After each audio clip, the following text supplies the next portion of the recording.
देव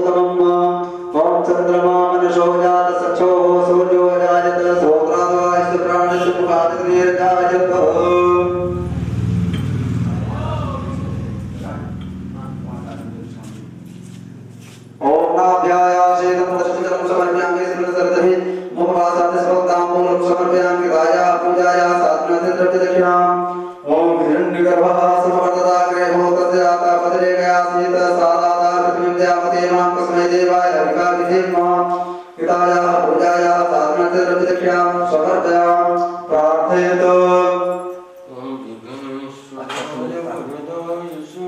प्रियाय लंबोदराय सकलाय जगद्धिताय नागाननाय श्रुतियज्ञ विभूषिताय गौरीसुताय गणनाथ नमो नमस्ते ओम वैष्णवी शक्तिरनन्तवीर्या विश्वस्य बीजं परमासिमाय सम्मोहितं देवि समस्तमेता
नीचे नीचे भर दे गलत गलत बोला कांते सदा सतनंद सारदंतो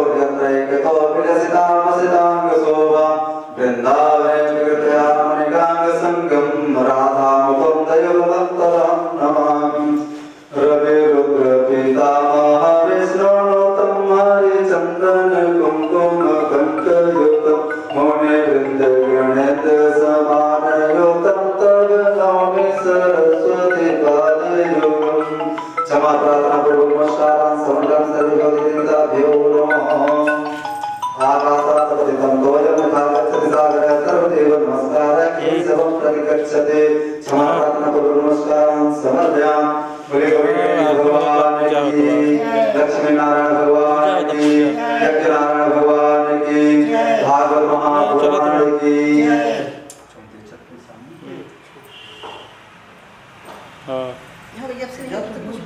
दूध रखा है रात को रखा है नहीं कुछ ले लिए फिर समय लगेगा नमकीन है काजू है केला है यहाँ काजू है यहाँ ले आए काजू हाँ तो वह दे दी ना तो उससे तो हम जा तू नाश्ता कर ले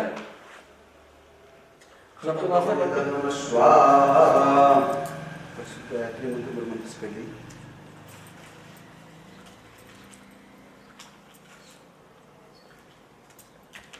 जापानीज कंपनी है ना का रेट है करें तुम्हें एक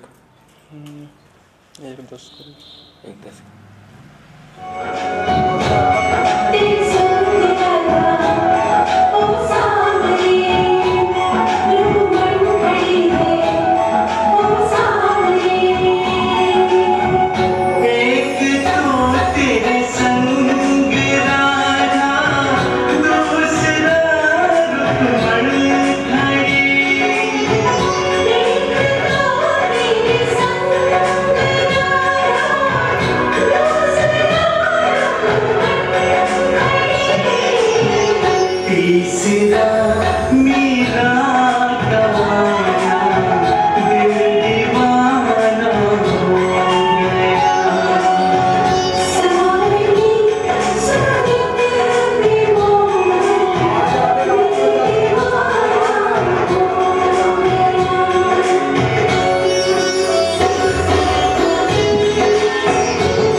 छोटे से किताब समेटे रहत रही कना ज्ञान ही से हो गया है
सर्वभूतहृदयम्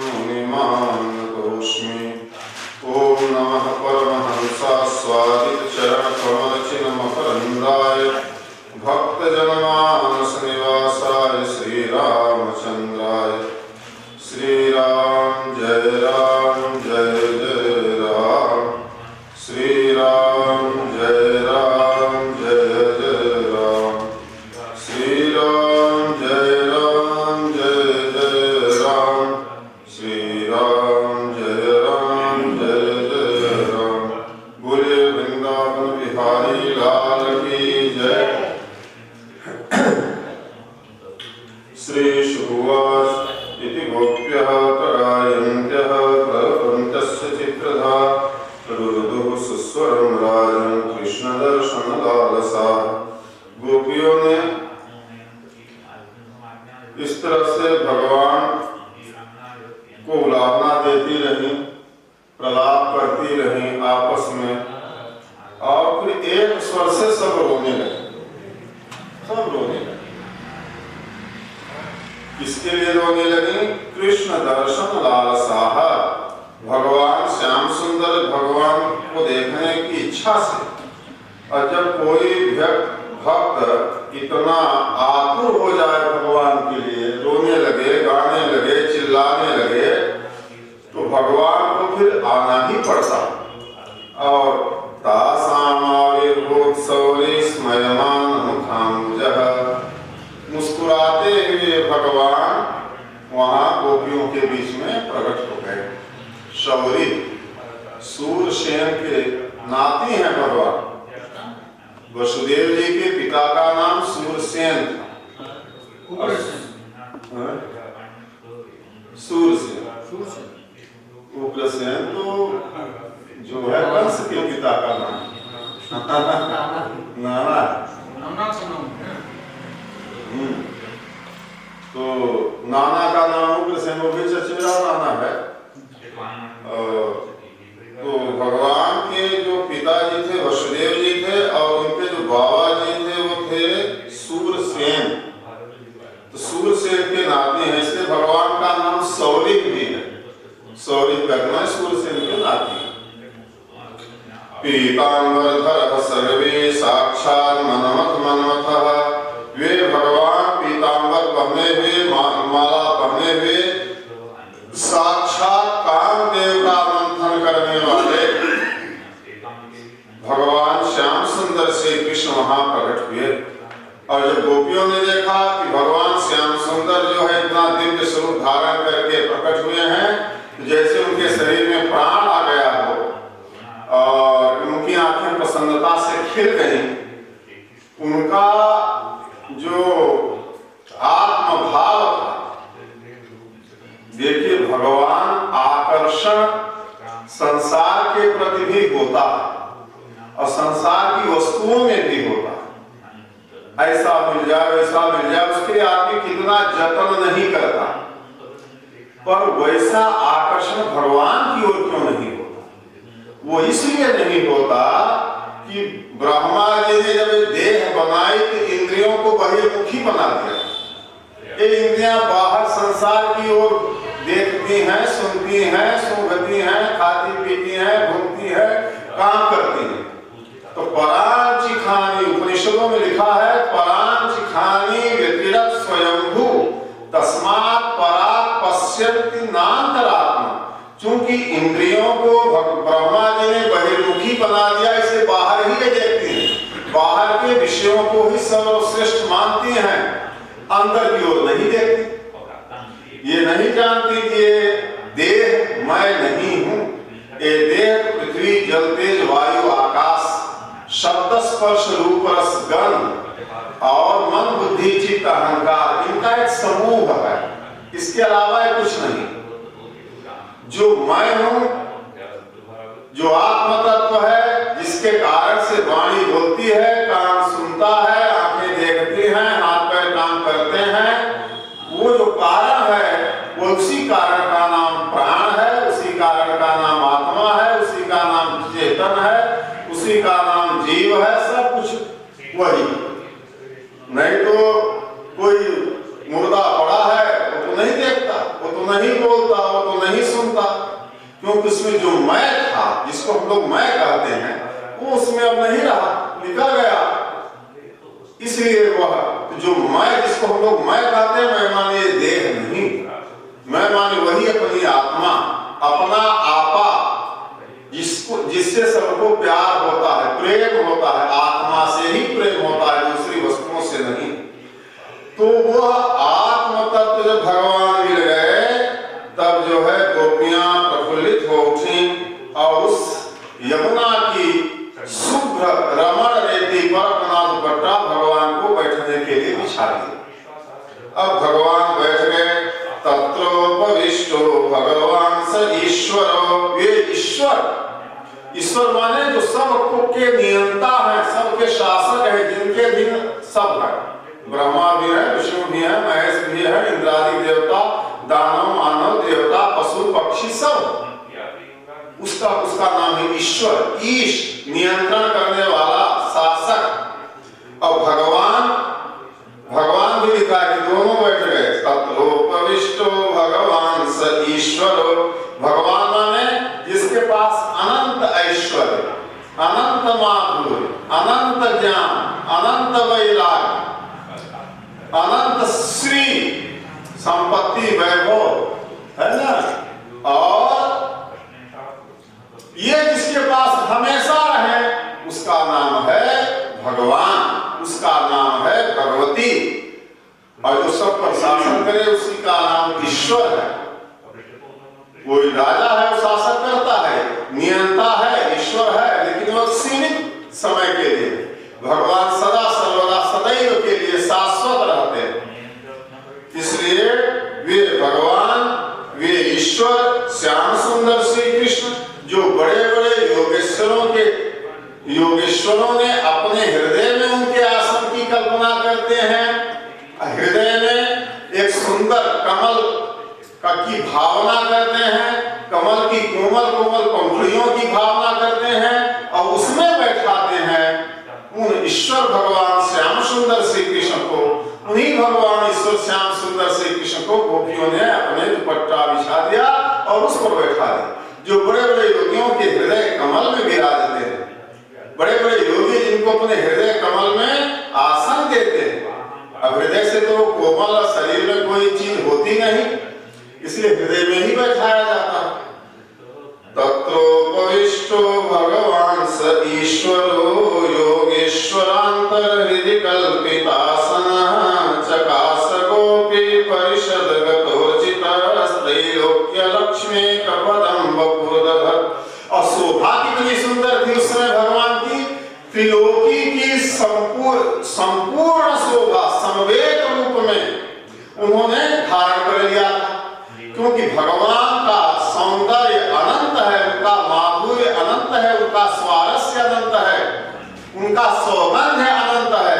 उसी आनंद सुधा सिंधु सौंदर्य का कोई अमृतमय समुद्र है, वही भगवान है। उसी सुंदरता के समुद्र की एक बूंद, हल्का सा सीकर, हल्की सी बूंद संसार के प्राणियों की सुंदरता है, चाहे वो कितना सुंदर। एक बूंद में जब इतनी सुंदरता हम लोग संसार में देखते हैं, तो जो सौंदर्य का समुद्र ही है, सौंदर्यामृत का साक्षात सिंधु है, उस सिंधु का एक बिंदु, सौंदर्य सिंधु का एक बिंदु पाकर के हम लोग सुंदर बने हैं। संसार में एक एक से सुंदर प्राणी है, पुरुष है, स्त्री है, तमाम सुंदर कमल है। गोपियों का एक प्रेम है। प्रेम क्या है? प्रेम है सौंदर्य जनित इच्छा विशेष, सुंदरता से को इच्छा विशेष माने चाहने की इच्छा। तो किसी वस्तु का चाह प्रेम नहीं होता, सुंदरता से उत्पन्न जो इच्छा जगती है पाने की, उसका नाम प्रेम होता है। एक सुंदर कमल का फूल है, आदमी ने देखा, उसकी सुंदरता से मोहित होकर हमको मिल जाए। सुंदर बालक है, उसको देखा, आके झूमने लगा, उसकी सुंदरता से इच्छा जगी। तो सौंदर्य से उत्पन्न जो इच्छा विशेष है, उसका नाम प्रेम है। हर चीज की इच्छा जग जाए पाने के लिए, उसका नाम प्रेम नहीं होगा। सुंदरी स्त्री है, उसकी सुंदरता देख करके मन में सात्विक भाव आए या तामस भाव आए, लेकिन जो प्राप्ति की इच्छा हुई उसके प्रेम के, सुंदरता के कारण हुई जो भी चीज है। तो भगवान का सौंदर्य इतना दिव्याति दिव्य है, इतना भव्याति भव्य है, इतना जो पूर्णाति पूर्ण है कि उसको, उस सौंदर्य को देख करके उनको प्राप्त करने की इच्छा। और जिसमें प्रेम नहीं होगा, जिस सुंदरता में प्रेम नहीं होगा, उसको आदमी नहीं चाहेगा। तो प्रेम तो है सौंदर्य जनित इच्छा विशेष। भगवान की दिव्य मूर्ति आदमी देखता है, सुंदर मूर्ति, अरे बड़ी सुंदर मूर्ति है, मन आह्लादित हो गया, हृदय प्रसन्न हो गया, उस मूर्ति को रख लिया, एक फोटो मिल जाती तो अच्छा था, ये सब भावनाएं आने लगती हैं। तो प्रेम तो वही होता है, कोई सुंदर वस्तु हो, उसको प्राप्त करने की मन में जो इच्छा पैदा होती है, उसका नाम प्रेम है। भगवान लिखा है त्रैलोक्य लक्ष्मी पदम बपुर दधम, त्रिलोकी का जो सौंदर्य है, उस संपूर्ण सौंदर्य को, वह संपूर्ण सौंदर्य घनीभूत होकर के भगवान के उस दिव्य विग्रह में था। जहां इतना अतिशय सौंदर्य है, वहां संसार की भोग, संसार की कामनाएं, रजोगुण, तमोगुण, शतोगुण, ये कहीं टिक सकते हैं? प्रेम का ऐसा आनंद होता है कि आदमी उसी में डूब जाता है। जो गोपियां हैं, भगवान को उन्होंने देखा और उनका खूब स्वागत सत्कार किया, सभारण किया और भगवान के चरणों को अपनी गोदी में रख लिया, ईशत को पिता। अब थोड़ा सा उनके मन में क्रोध आया, कुपित हुई, क्योंकि अचानक ये गायब हो गए, अचानक ये गायब हो गए थे और गोपियां उनको अपना सर्वस्व मानती हैं, तो वे नाराज हो गए। तो भगवान से वो कहने लगी कि आप कैसे आदमी हैं? हमने लोगों ने सुना है कि संसार में एक आदमी है कि हम उससे प्रेम करते हैं, वो हमसे प्रेम करता है। दूसरा आदमी ऐसा होता है कि हम प्रेम करते हैं पर वो नहीं करता। जिसे माता पिता बच्चा चाहे जितना अपराध करे, गलती करे, ना माने बात, पर उससे प्रेम करते हैं। तो एक तरफा प्रेम हो गया, करुणा बस करते हैं, दया बस। और दूसरा है कि हम आपसे प्रेम किया, हमसे किए। एक वो होते हैं जो हम प्रेम चाहे करें और चाहे न करें, वो सहज करते हैं। आप इन तीन प्रेमियों में से कौन प्रेमी है, ये बता दीजिए। भगवान ने कहा कि हम तो सबसे प्रेम करते हैं, हमको किसी से प्रेम करने की इच्छा भी नहीं, क्योंकि हम आत्मा राम हैं, आप काम है, पूर्ण काम है, परम निष्काम है। हमको किसी से कुछ पाने की, प्रेम करने की कोई आवश्यकता नहीं है। फिर भी गोपियों, तुम लोगों ने जो अपना अद्भुत प्रेम, अपना अद्भुत हृदय हमारे प्रति समर्पित किया है, तो हम इसका बदला किसी जन्म में नहीं चुका सकते। न पारे हम निरवध्य संयुजाम। तुम लोगों का जो निर्दोष प्रेम है, जिस प्रेम में कोई दोष नहीं, कोई कालिमा नहीं, विशुद्ध प्रेम जिसको कहते हैं।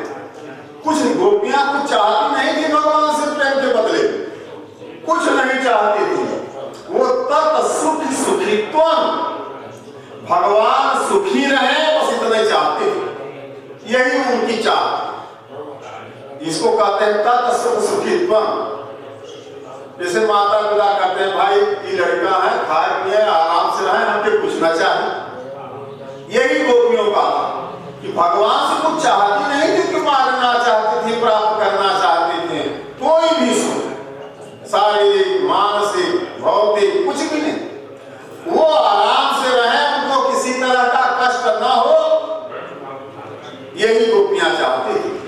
क्योंकि गोपियों का जो प्रेम है, यही काम रूप से इसका नाम पड़ा, काम कहा जाने लगा। प्रेमैव गोप रामाराम काम इत्यगमत् प्रथम। गोपियों का भगवान के प्रति प्रेम ही संसार में काम कहा जाने लगा। वास्तव में विशुद्ध प्रेम था, वो चाहती नहीं थी।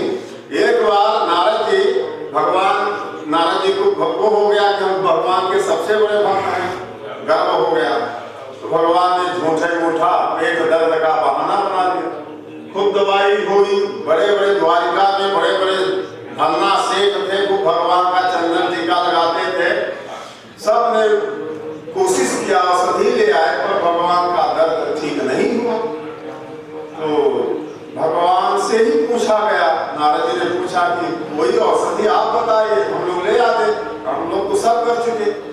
भगवान ने कहा कोई हमारा भक्त अपने चरणों की धूली घोल कर गिलास पिला दे तो हमारा दर्द ठीक हो जाएगा। नारद जी तुम हमारे सबसे बड़े भक्त हो, तुम ही पिला दो, हम तो कराहे जा रहे हैं दर्द के मारे, तुम्हारा बहुत कष्ट हो रहा है।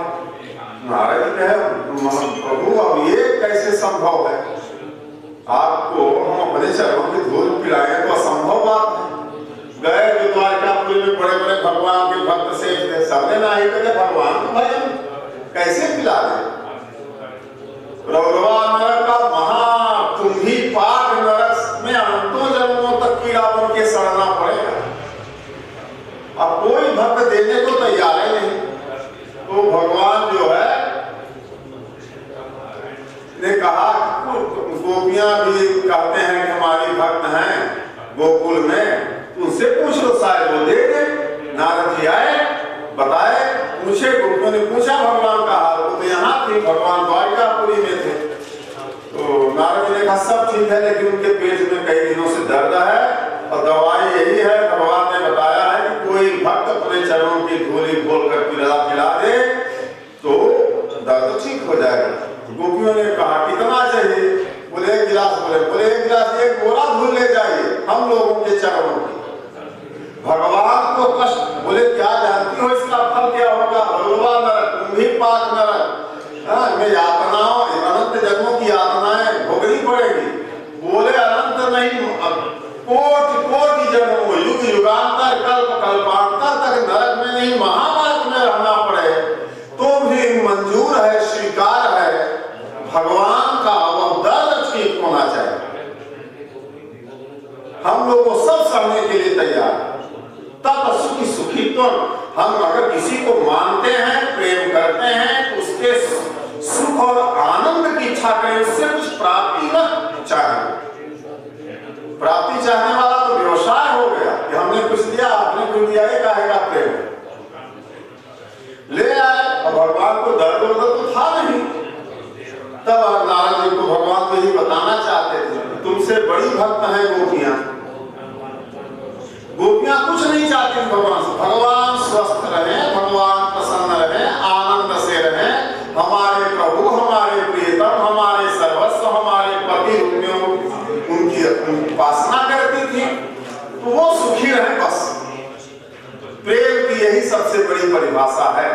हम जिससे प्रेम करते हैं उसकी सर्वतोभावेन सेवा करें और उसका सर्वतोभावेन कल्याण हो, मंगल हो, और उससे हमको कुछ न चाहे, तब तो शुद्ध विशुद्ध प्रेम है, नहीं तो काहे का प्रेम।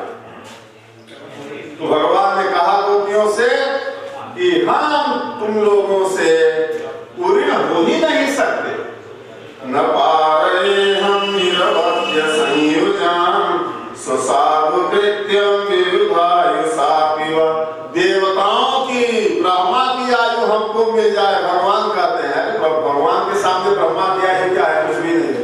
फिर भी ब्रह्मा की आयु हमको मिल जाए और करोड़ों करोड़ों जन्मों तक अपना हम जो है अच्छा तुम लोगों की सेवा करके, भक्ति करके, सब प्रकार का जो है संभाजन करें, खूब सेवा करें, तो भी मैं गोपियों तुम्हारे ऋण से पूर्ण नहीं हो सकता, अनृण हो ही नहीं सकता।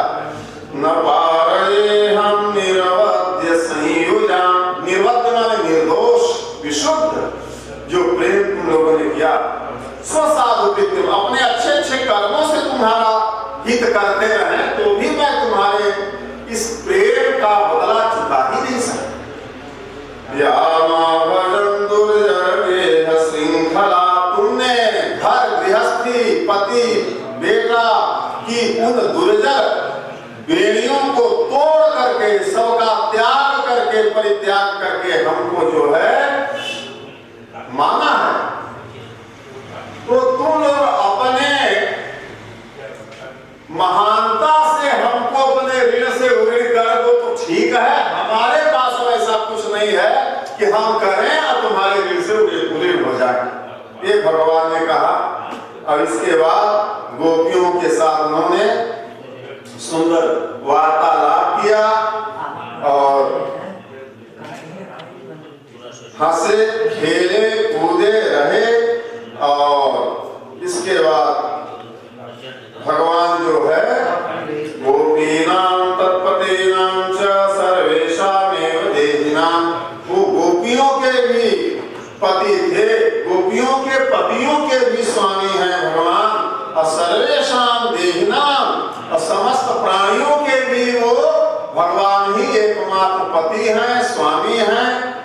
योऽन्तस्य रतिसोऽध्यक्षः, जो सबके भीतर चलते हैं, हृदय में बैठे हैं, वही सबके अध्यक्ष हैं, वही सबको देखते हैं, सबके भीतर वही भगवान बैठे हैं। किसी मनुष्य हो, पशु पक्षी हो, दूसरा कोई भी है, एक ही है। अनंत रूपों में, अनंत जीवों के अनंत हृदय में बैठा, एक ही बैठा है। इसलिए सब एक है, यहाँ दो कुछ नहीं है, सब अद्वैत। आटा चींटी को करता है, उसको जितना कष्ट होता है उतना आदमी को होता है। कुत्ते को भी डंडा लेकर मारने उठाएंगे तो भी भागता। माने सुख का अनुभव, दुख का अनुभव सबको समान होता। इसलिए हमारे धर्मों में अहिंसा, किसी को हम कष्ट न दे, वाणी से भी न दे, मुंह से भी न दे, शरीर से भी न दे, मन से भी न सोचे किसी का अहित। कायिक वाचिक मानसिक अहिंसा होनी चाहिए, क्योंकि जो प्रभु मेरे हृदय में बैठा है वही सामने वाले के भी हृदय में बैठा है, और वही सबके चींटी से लेकर ब्रह्मा तक वो सबका अध्यक्ष है, सबका पति है, सबके भीतर वही चल रहा है, वही बोल रहा है, वही खा रहा है, वही सो रहा है, वही जग रहा है, और दूसरा कुछ वही जानता है। हमारे सोने को वो जानता है। जब हम गहरी नींद में बेहोश हो गए थे तब तो कुछ नहीं जाना, पर जब जगे तो ये बोले इतने सुख से सोए कि कुछ नहीं जाना। तो जगने के बाद ये स्मृति, यह स्मरण, यह अनुभूति कौन दिया?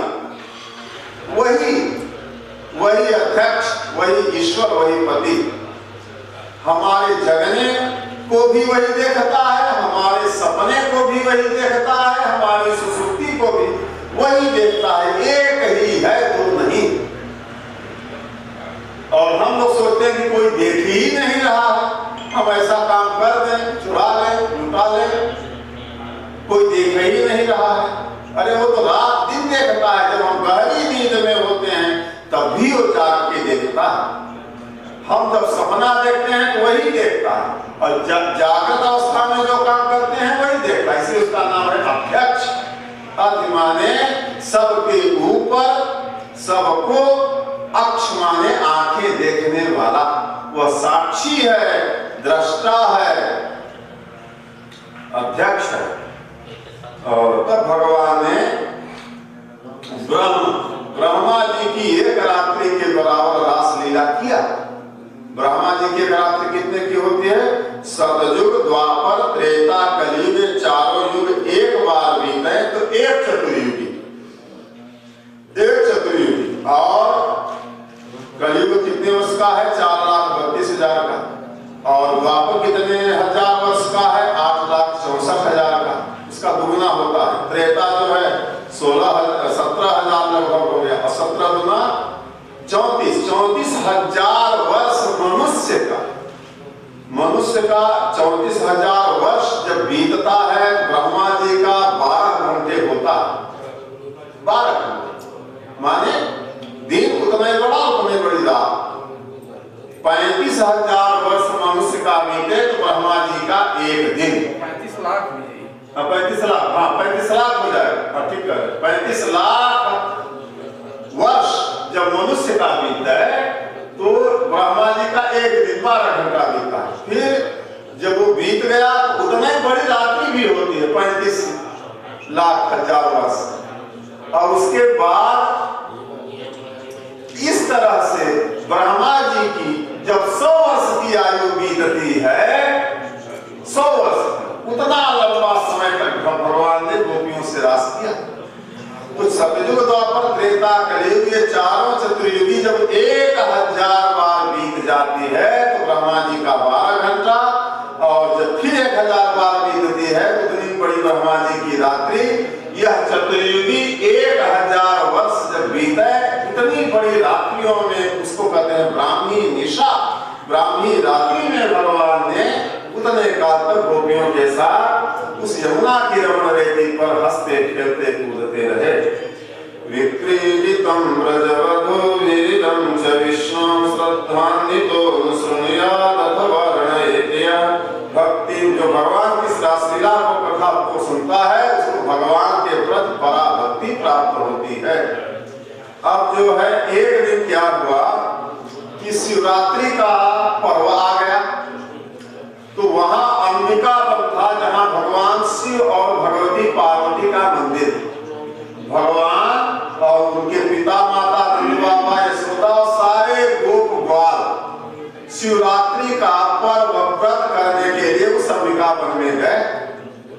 दूर था, गए वहां सब अपना सामान रखे, खूब भगवान शिव पार्वती की पूजा किए और दिन भर कुछ खाए पिए नहीं, थके थे। रात हुई, सब लोग ऐसे लेट गए कि जगते रहेंगे, रात्रि जागरण करेंगे, लेकिन अब थके मारे सो गए सब।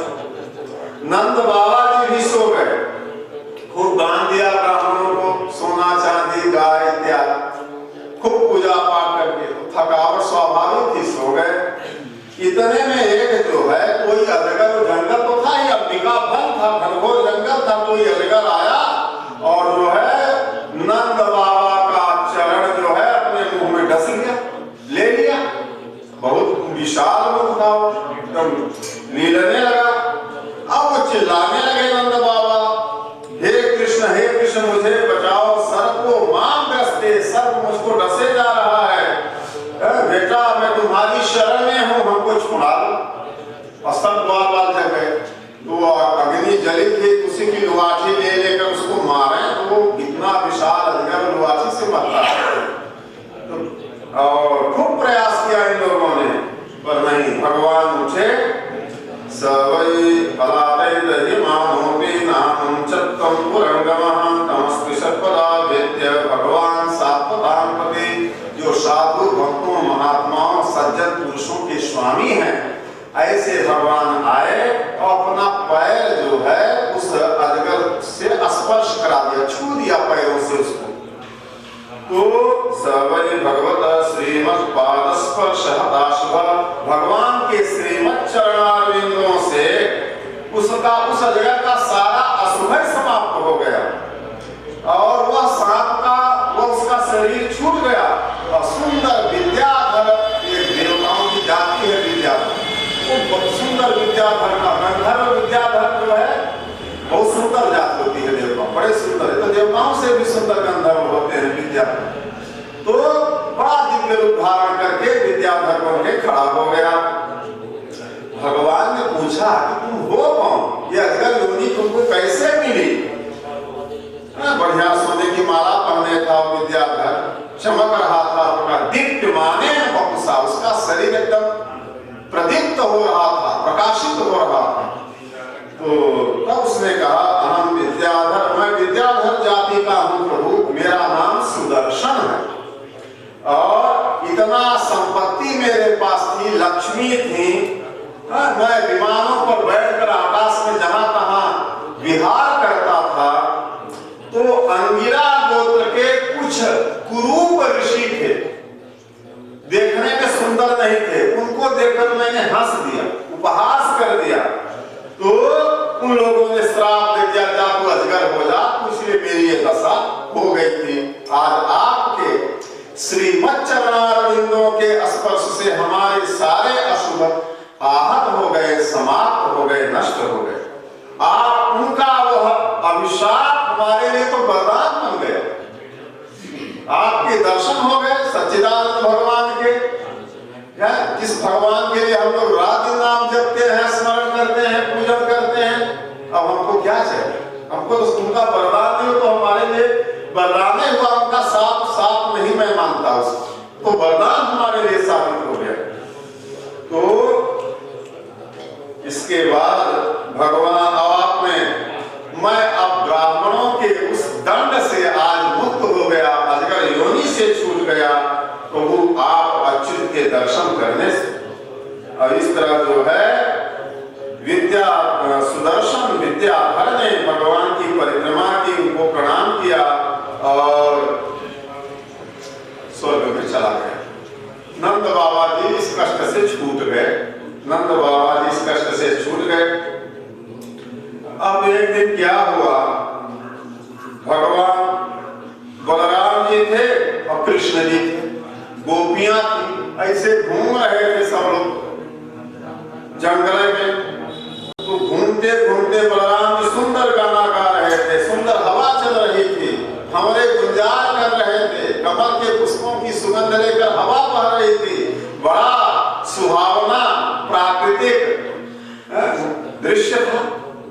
और इतने में एक कुबेर का नौकर था, उसका नाम था शंखचूड़, ये दैत्य था। और बलराम जी भी गा रहे थे और भगवान श्री कृष्ण। अब ये आया शंखचूड़ और गोपियों को पकड़ा लेके भागने लगा। और जब भागने लगा तो चिल्लाने लगी गोपियां, हाय कृष्ण, हाय बलराम भैया, बचाओ बचाओ, ये राक्षस हम लोगों को लेकर चला जा रहा है। तो बलराम जी ने देखा, अपना जो है वो हक सब लिए और दौड़ा लिए। और इसके बाद भगवान जो श्री कृष्ण हैं, उन्होंने भी एक साल का पेड़ उखाड़ा, बड़ा साल जो पेड़ होता है, और वो भी दौड़ पड़े। काल मृत्यु की, जब उसने देखा कि कृष्ण और बलराम एक काल है, एक मृत्यु की तरह, ये हमको तो समाप्त कर देंगे, तो फिर गोपियों को छोड़कर अकेले भाग गया, अकेले भागने लगा। जब देखा ये दोनों भाई काल मृत्यु की तरह दौड़े चले आ रहे हैं, अब छोड़ने वाले नहीं हैं, तो गोपियों का वहीं छोड़ दिया और अकेले भागने लगा। बलराम जी तो रुक गए, लेकिन भगवान गोविंद नहीं रुके, वे उसको दौड़ाए और दौड़ाते दौड़ाते जाकर उसको बहुत कम ही समय में पकड़ लिए और एक मुक्का उसके पीठ पर मारा। और उसके यहाँ जो है मणि थी, शंखचूड़ के यहाँ मणि थी, तो उसको जैसे सिरना दबा करके निकाल लिया, वह खून की उल्टी करता हुआ गिरा और मारा गया। भगवान उसकी मणि लेकर के आए और बलराम जी को बड़े बड़े भाई को उन्होंने दे दिया। सारी गोपियां देख रही थी। भगवान ने शंखचूड़ दैत्य का भी उद्धार कर दिया। भगवान को तो धरती का भार उतारना है, मूल काम तो यही है, पापियों का खात्मा लगाना है। अब जो इतने मारे गए तो कंस ने अपने एक जो है राक्षस को और भेजा, वो बैल बन करके आया, बैल, चाहे जो रूप बना ले राक्षस। इतने मायावी थे, इतने तपस्वी होते हैं राक्षस, देवताओं मानवों से ज्यादा होते हैं, पर उनकी तपस्या का उद्देश्य बड़ा दूषित होता है। हम सब पर राज्य करें, सबका लूट लें, सब हमारे जो है पैरों के नीचे रहें, हम अजर अमर बने रहें, ये उद्देश्य उनका, इसलिए वो सफल नहीं होता। तो ये आया और जो है पूरे गोकुल को एकदम पूंछ उठा करके धरती खोदने लगा पैरों से, अपने खुरों से, और पेशाब करता जाता था, टट्टी करता जाता था, बहुत जैसे भड़कता था, एकदम आवाज करता था। और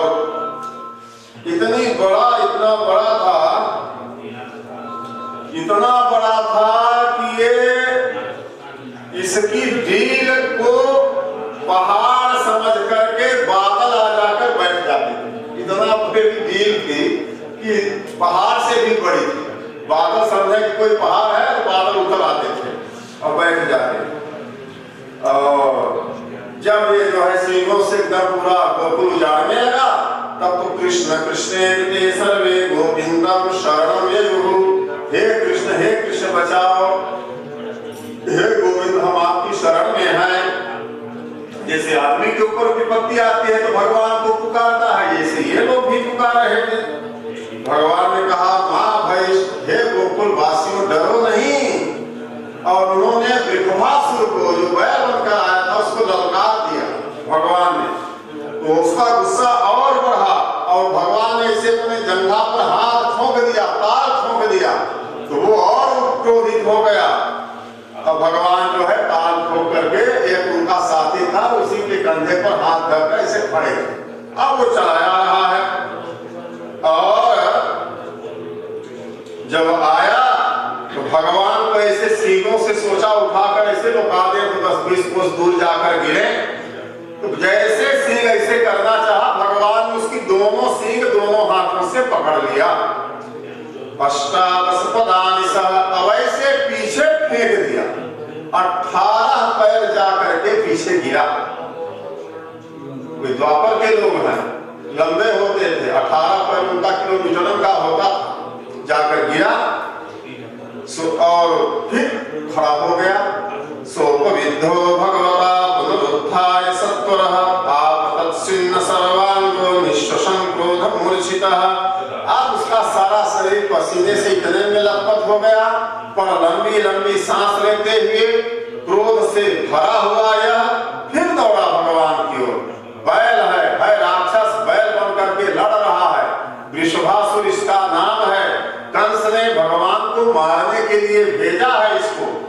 तमापतंतम सनिगृह्य श्रृंगयो, फिर भगवान उसको आते हुए जब देखा तो फिर उसकी दोनों सींग पकड़ा।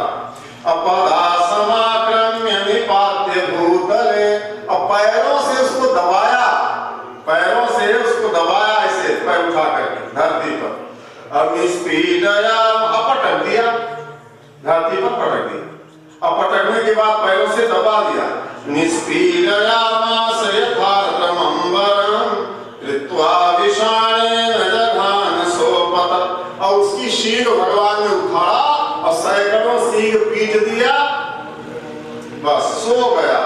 अब क्या सैकड़ों सींग जब भगवान ने पीट दे और माने उसको ऐसे उसका खून निचोड़ गया जैसे कोई गीला वस्त्र निचोड़ करके सुखाने के लिए डालता है, ऐसा हो गया, उसका पूरा खून निथर गया। अश्री भगवान खून की उल्टी करता हुआ, टट्टी पेशाब करता हुआ धरती पर पड़ा है। और तब जो है आकाश से देवता लोग भगवान के ऊपर पुष्पैः किरणतम, पुष्प वर्षण करने लगे, पुष्प विकीर्ण करने लगे, खुशी हो गए। काहे से कि दैत्यों से देवता तो बहुत ही डरते थे, देवता सबसे ज्यादा देवता डरपोक होते, आदमी कम होता। अभी तो राक्षसों से तो खैर कोई भी डर सकता है, तो बड़े दुर्दांत दानव थे, सामान्य नहीं थे। भगवान को जिसके लिए जो है लड़ना पड़ रहा है, मारना पड़ रहा है, युद्ध करना पड़ रहा है, और देवताओं ने भगवान की बड़ी सुंदर स्तुति किया।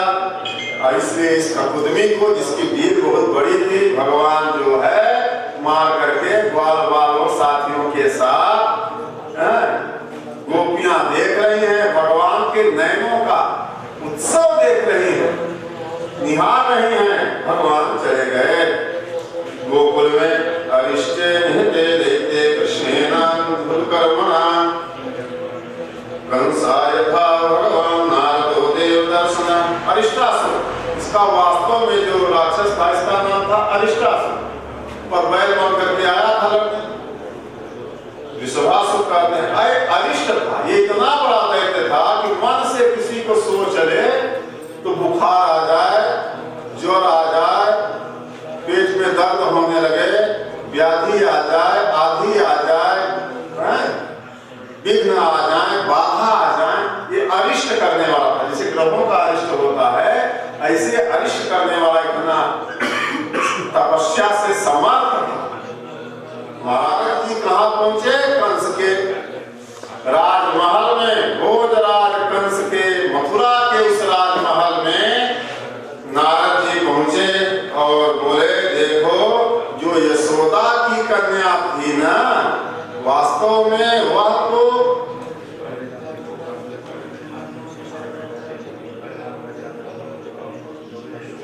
बलराम जी सही सही बात आज बता दिए नारद कि बलराम जी रोहिणी जी के बेटे हैं और जो कन्या है वह यशोदा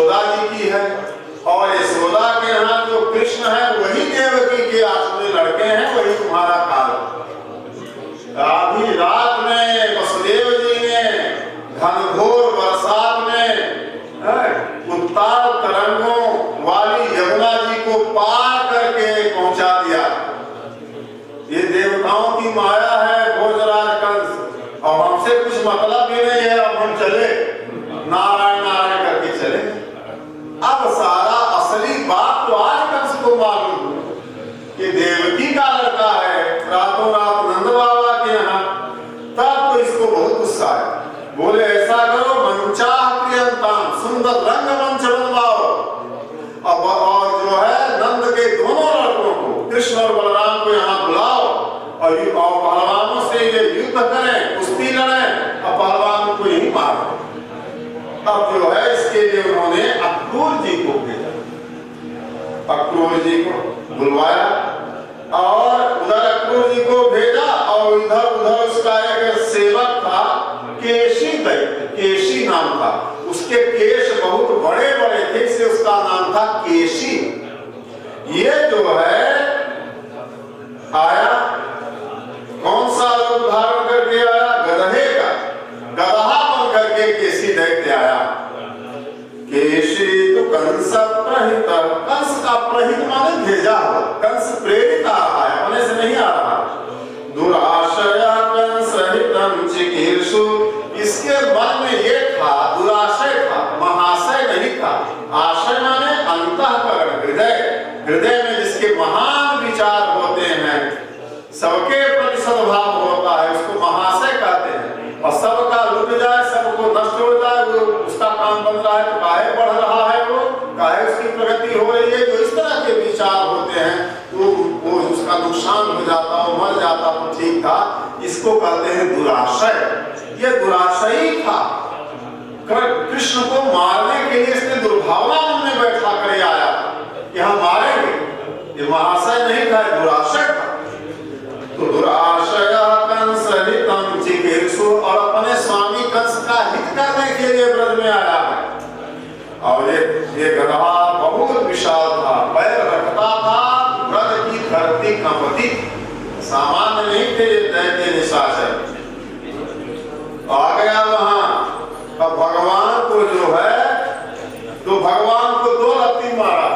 गधा लात ज्यादा चलाते, पीछे की 2 लातों से लात मार दिया, और जब मार दिया तब क्या हुआ?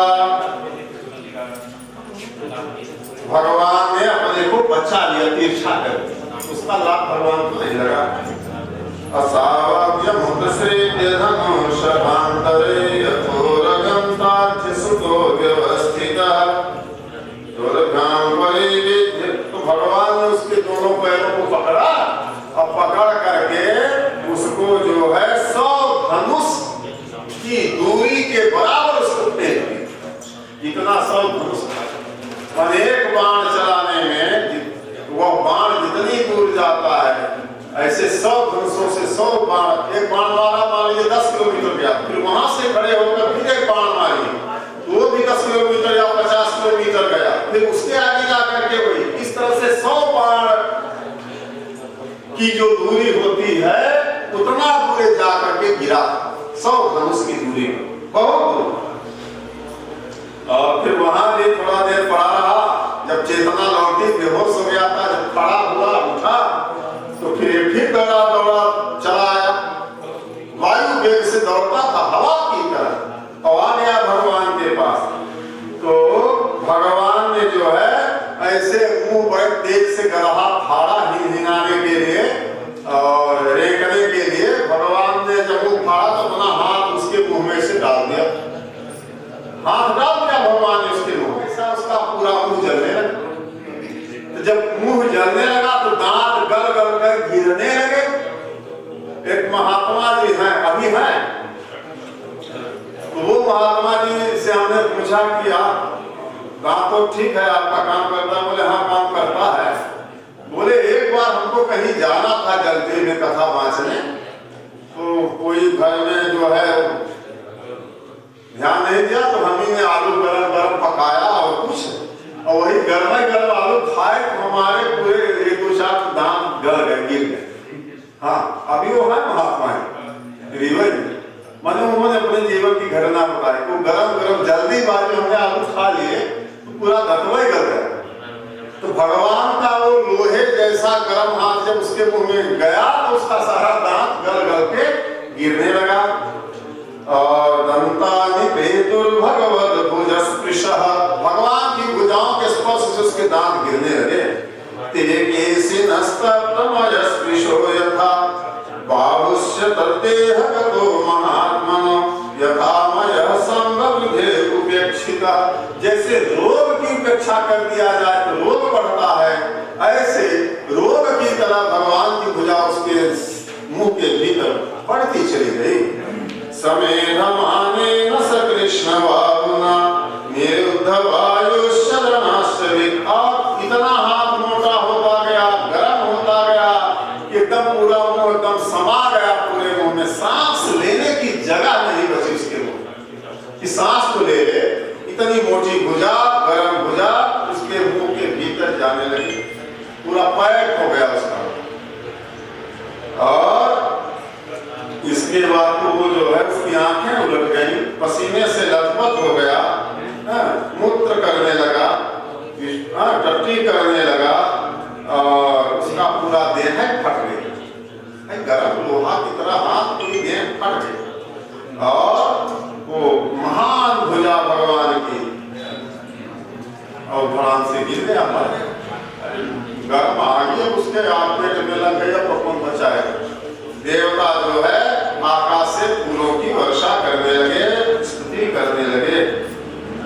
अब जो है ये मारा गया, इतने दैत्य भेजे कोई लौट के समाचार बताने को बचा ही नहीं, जाकर कंस से बतावे कि क्या हुआ, सब यही मर पड़ गए। और इसके बाद भगवान ने जो है कंस जो है अक्रूर जी को बुलाया और कहा चाचा जी हमारा एक काम कर दीजिए। तो बोले क्या डर रहे थे, कोई गलत ही काम बताएगा। बोले जो वसुदेव के दोनों लड़के हैं कृष्ण बलराम, उनको आप गोकुल से मथुरा ले आइए, ये जिम्मेदारी आपकी। अब उसके सामने तो बोलने की हिम्मत नहीं थी अक्रूर जी।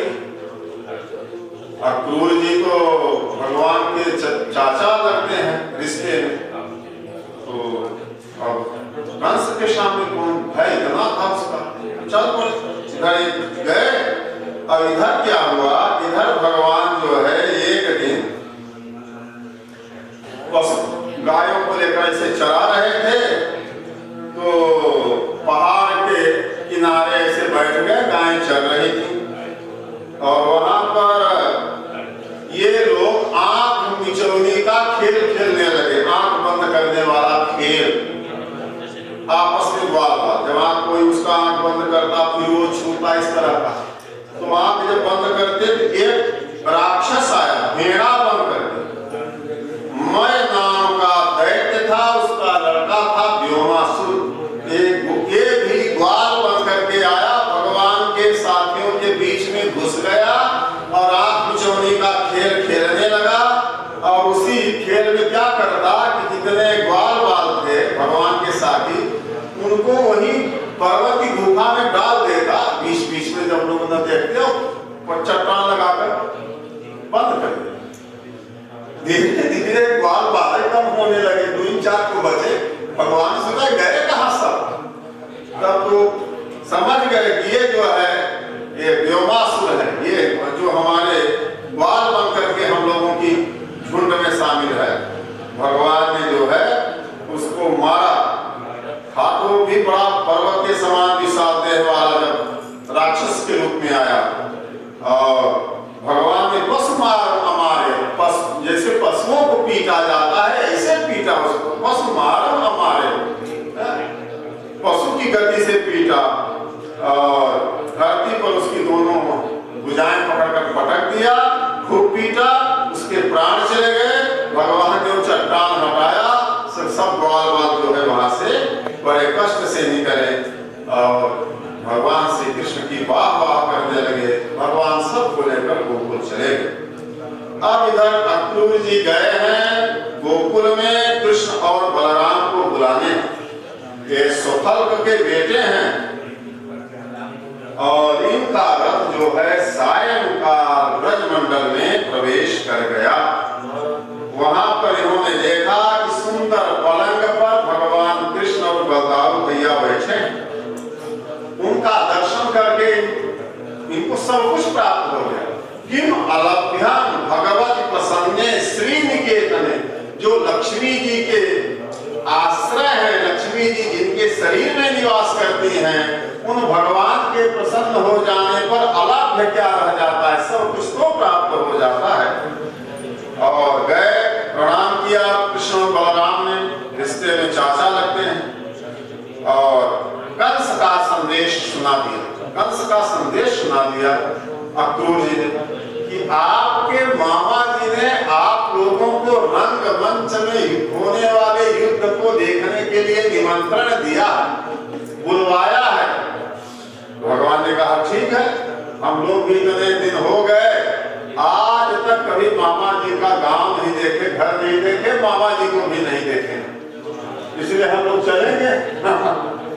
और जब गोपियों ने देखा कि रथ आया है, कि कौन आया है, पता चला कि अक्रूर आए हैं कृष्ण बलराम को बुलाने के लिए, तो ये तो व्याकुल हो गई, विह्वल हो गई, व्यग्र हो गई, लगी रोने लगी। अक्रूर जी को जो है बोले, इसका नाम अक्रूर किसने रख दिया, ये तो महाक्रूर है, हमारे परम प्रियतम प्रभु को हमसे दूर कर रहा है, मथुरा लेकर चला जा रहा है।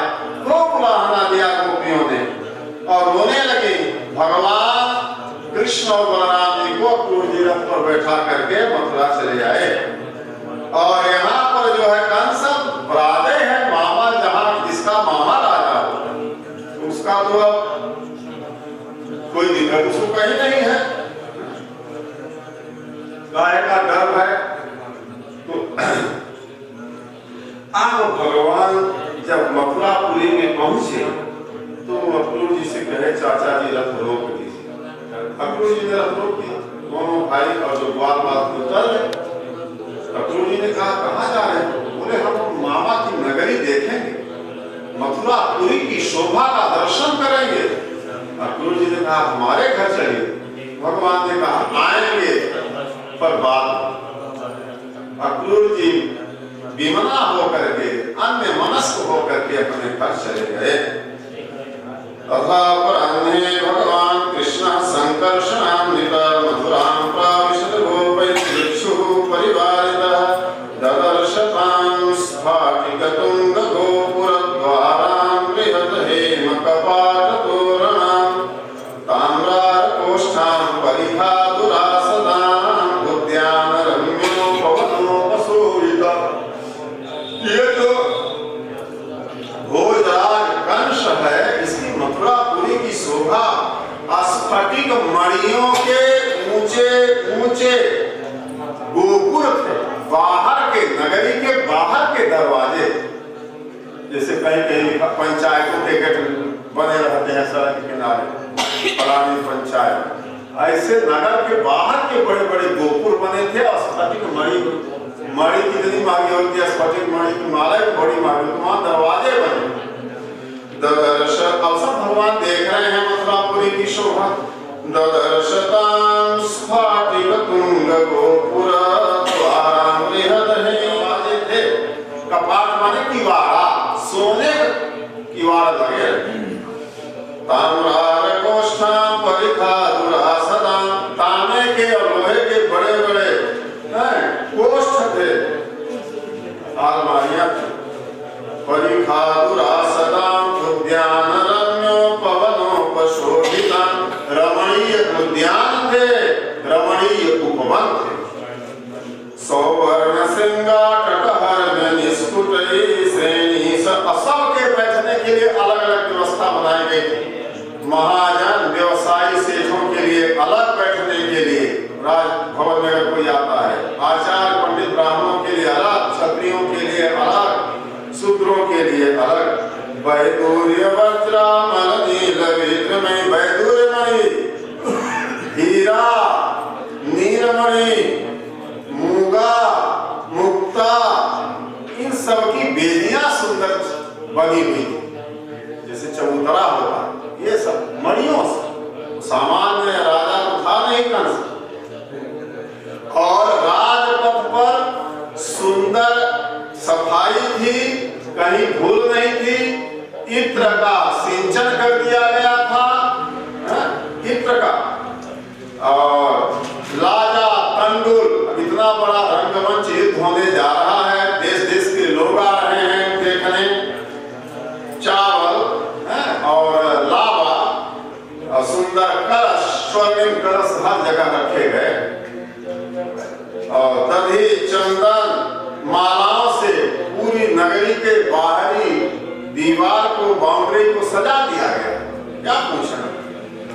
संप्रविष्टो वसुदेव नंदनो, ये वसुदेव के दोनों किशोर कृष्ण और बलराम प्रवेश किए मथुरापुरी में।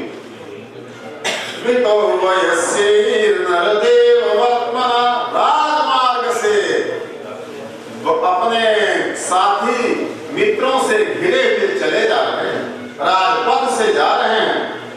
तम संप्रविष्टो वसुदेव नंदनो वृतो वयस्यैर् नरदेव वर्त्मना द्रष्टुं समीयो त्वरिता पुरस्त्रियो हरम्यानि चैवारुहुर्नृपोत्सुका। भाई इतना बड़ा इन राक्षसों से युद्ध भगवान ने किया तो सुनाई तो सब जगह पड़ता था। मथुरापुरी की स्त्रियां इतने दिनों तक कृष्ण की महिमा सुन रही थी, गोपियां इतनी मानती हैं, इन्होंने ये राक्षस मारा, यमुना के उस विषैले जल में काली पर नाच किया, सब लीला कथा सुनती थी, बड़े सुंदर हैं। आज तक दर्शन नहीं मिला था। जब पता चला तो मथुरापुरी की वह श्रीमंतिनियां नारियां अपने महलों की अटारियों पर चढ़ करके भगवान के सुंदर रूप को अपने आंखों से पीने लगी, देखने लगी, निहारती ही रह गई, निहारती ही रह गई। और मनांसितासाम अरविंद लोचना, जिन भगवान के नेत्र अरविंद हैं, कमल हैं, उन अरविंद लोचन भगवान में ही पुनः मथुरापुर की नागरियों का चित्त लगा था। इतने दिनों से लगा था, आज सफल हो रहा है। प्रगल्भ लीला वसितावलोकनै जहार मत्त द्विरजेन्द्र विक्रमो दृशां ददत् श्री रमणात्मनोत्सवम्। और भगवान की सुंदर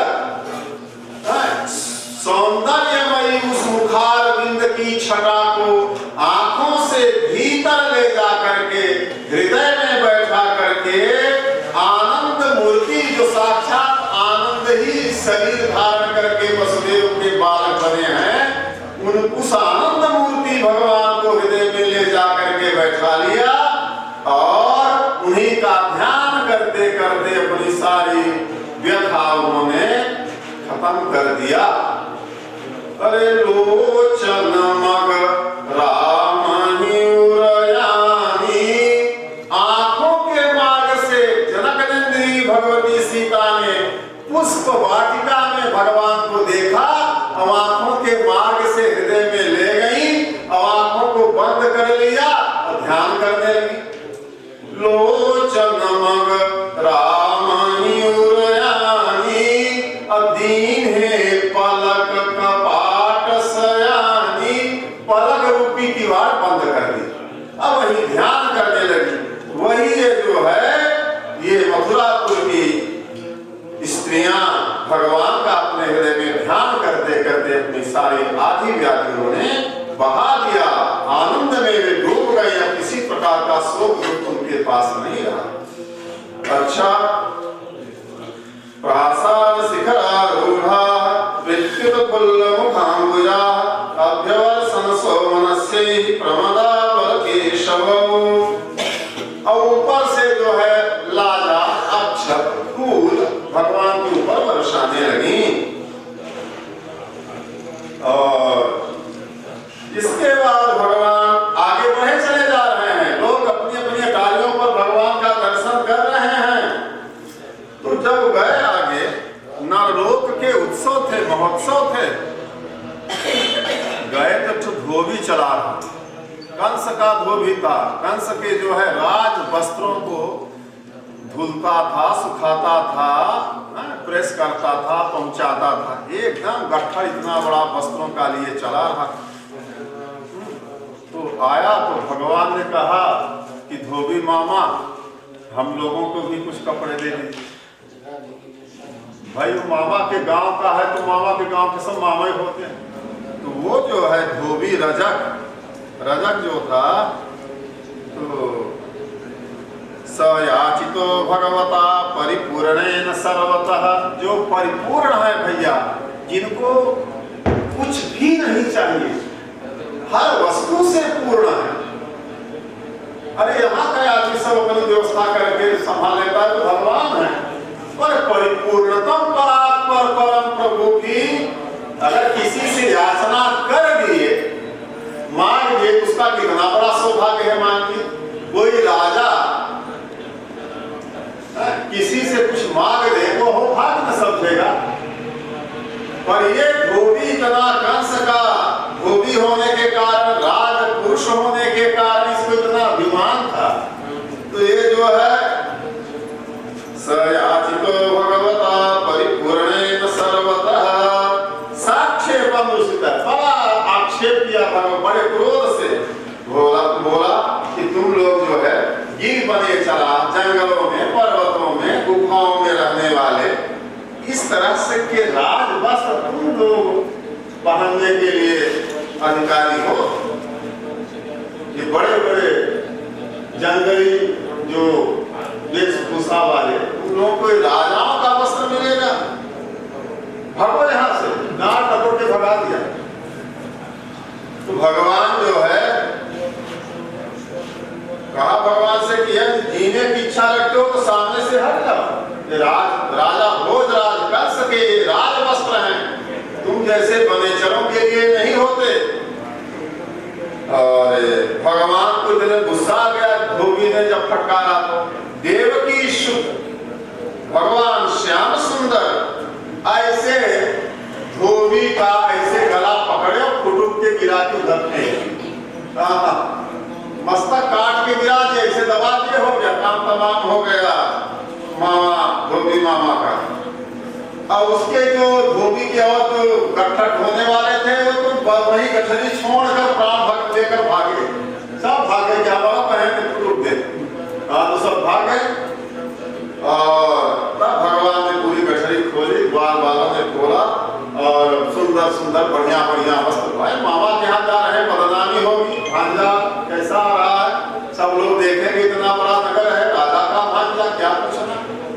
तो भगवान ने जो है वही सुंदर सुंदर वस्त्र पहने, बलदाऊ जी भी पहने, सारे ग्वाल बाल पहने, चल दिए। अब इनसे जो है कभी भगवान कभी ऐसे वस्त्रों को पहने नहीं थे, तो पहनते ठीक से बना नहीं भाई। बच्चे वस्त्र पहनाने वाले अलग होते हैं, सजाने वाले। और तटस्थ आए और इसके बाद जब आगे गए तो एक मिल गया दर्जी मिल गया। भगवान ने कहा देखो हम लोग ठीक से कपड़ा पहनना नहीं जानते हैं, सुदामा नहीं दर्जी। तो वो जो है भगवान दर्जी तो अच्छे से जानते हैं कौन कपड़ा कहाँ कैसे पहनना चाहिए, एकदम फिट पहना दिया, जो जिसका कपड़ा था बलदाऊ जी का भी, ग्वाल वालों का। अब ये जो है अच्छे से कपड़े पहन लिए। अब जो है आगे गए तो सुदामा माली का घर था। जब उसके घर पहुंचे भगवान तो बड़ा प्रसन्न हुआ, भगवान को सुंदर मालाओं से सजा दिया, चंदन से सजा दिया, उबटन लगा दिया, तेल कुलेल लगा दिया। अब ये जो है सब अच्छी तरह से समलंकृत हो गए भगवान का वस्त्र विग्रह। जैसा होना भगवान जो चाहे वो करे, कोई दिक्कत नहीं। और सुदामा वाली को भगवान ने आशीर्वाद दिया, उसने प्रणाम किया, वरदान दिया और कहा सुदामा वाली प्रार्थना सार्थकम जन्मा, प्रभु आज हमारे घर आप बिना बुलाए आ गए, हमारा तो जन्म सफल हो गया। अद्यनः पावितम च कुलम, प्रभु हमारा कुल पवित्र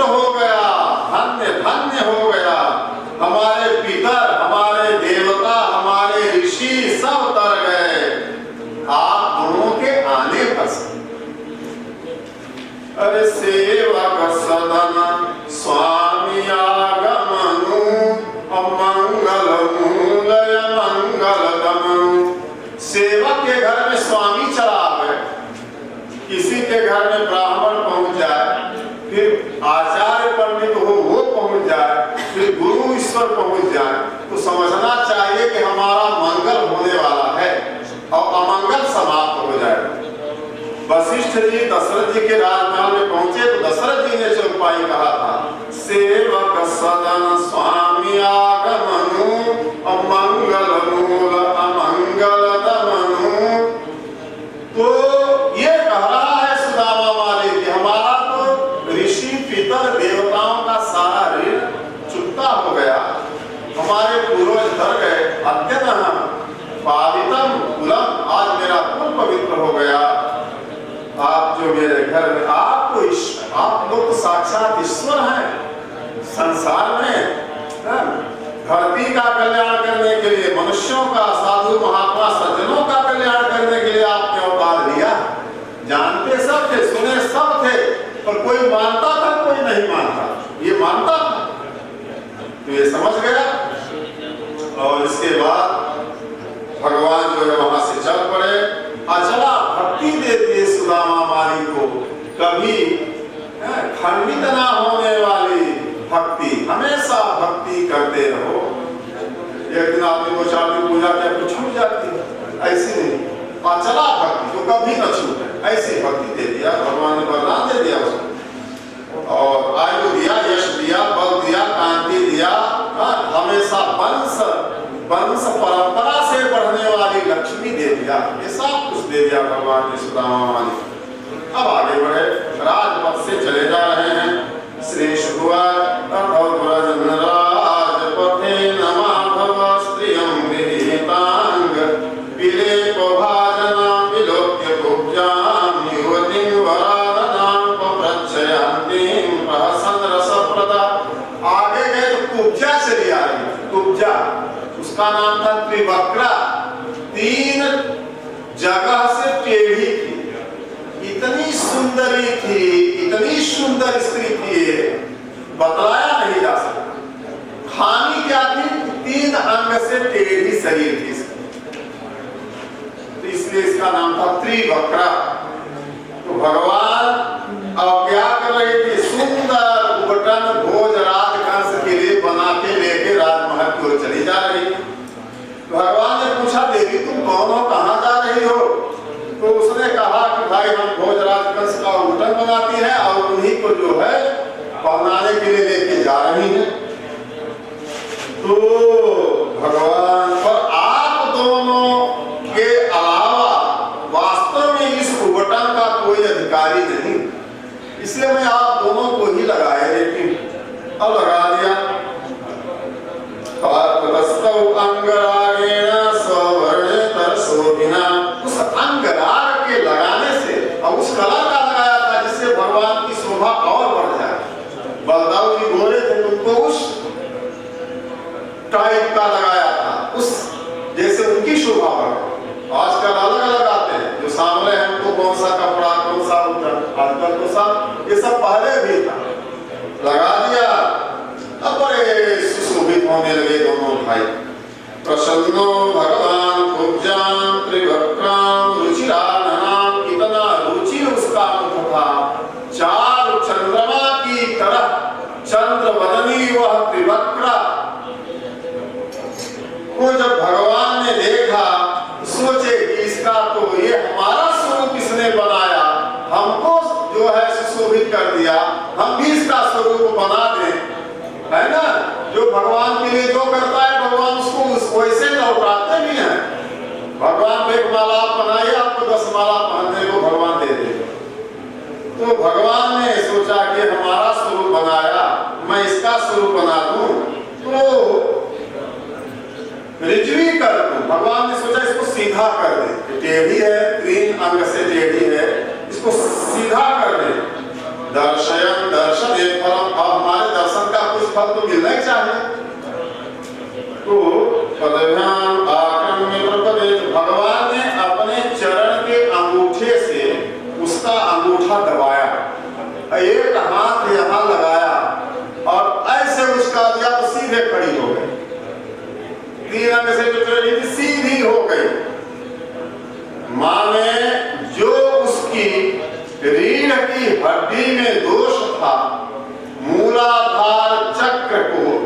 भगवान में जगाते हुए वहां मूलाधार चक्र के भीतर रीढ़ की हड्डी के बहुत भीतर एक पतली सी 3 नाड़ियां हैं, ईड़ा, पिंगला और सुषुम्ना। बीच में सुषुम्ना नाड़ी है, दाएं और बाएं ईड़ा और पिंगला नाड़ी है। वो जो सुषुम्ना नाड़ी के भीतर एक चित्रा नाड़ी है, चित्रा नाड़ी के भीतर वज्रा नाड़ी है और वज्रा नाड़ी के भीतर ब्रह्म नाड़ी है। वो जो उसकी ब्रह्म नाड़ी थी वह जो है लचक गई थी, टेढ़ी हो गई थी। और जब ये ब्रह्म स्वरूप भगवान श्याम सुंदर श्री कृष्ण ने उसके शरीर को ऐसे छुआ कि उनका वह स्पर्श ब्रह्म नाड़ी में जो है उसका प्रभाव पड़ा और भगवान ने इसे थोड़ी पकड़ के इसे खड़ा कर दिया, एकदम सुंदर दिव्य रूप धारण करके खड़ी हो गई जो टेढ़ी मेढ़ी। तो चुबुक माने यही, पैर से दबाए उछल न जाके नीचे पैर दबाए थे और ऊपर एकदम फिट। इतना बड़ा ऑपरेशन भगवान ने खड़े खड़े कर दिया। आवाज के डॉक्टर को कितना पैसा लेते कि कहने लायक पता नहीं, सफल भी होता कि बिल्कुल सुंदर सुंदरी तो थी। और सुंदर क्या उसका वर्णन लिखा है, मुकुंद स्पर्शनात् सद्यो बभूव प्रमदोत्तमा। भगवान मुकुंद के स्पर्श मात्र से वही उसकी नाड़ी को उन्होंने खोल दिया, चक्रों का जागरण कर दिया। सब प्रमदोत्तमा नारी ललामा हो गई, नारियों में दिव्यतमा रूप धारण करके खड़ी हो गई। ऐसी स्त्री कहीं देखने को नहीं मिलती। प्रमदाओं में उत्तम, प्रमदा में स्त्री, नारी ललामा, नारियों में आभूषण हो गई। अरे जिसको ब्रह्म संस्पर्श प्राप्त हो जाए, जिसको सच्चिदानंद का स्पर्श मिल जाए, जिसको भगवान का स्पर्श मिल जाए, सामान्य साधु महात्मा पूजा पाठ करने वाले जति योगी सन्यासी कहते हैं हमारे ऊपर हाथ रख दीजिए, हम लोग कहते हैं ना हमारे ऊपर हाथ रख दीजिए। ये तो साक्षात भगवान है। अब इनका जब स्पर्श मिल गया, ये हाथ रख दिए तो कुछ बचा उसका धौत कल्मषः, उसके सारे कल्मष धुल गए। रूप से, गुण से, उदारता से संपन्न हो गई है त्रिवक्रा। और भगवान का जो है इसने दुपट्टा पकड़ लिया, गौछा पकड़ लिया और बोली कि हमारे घर चलिए।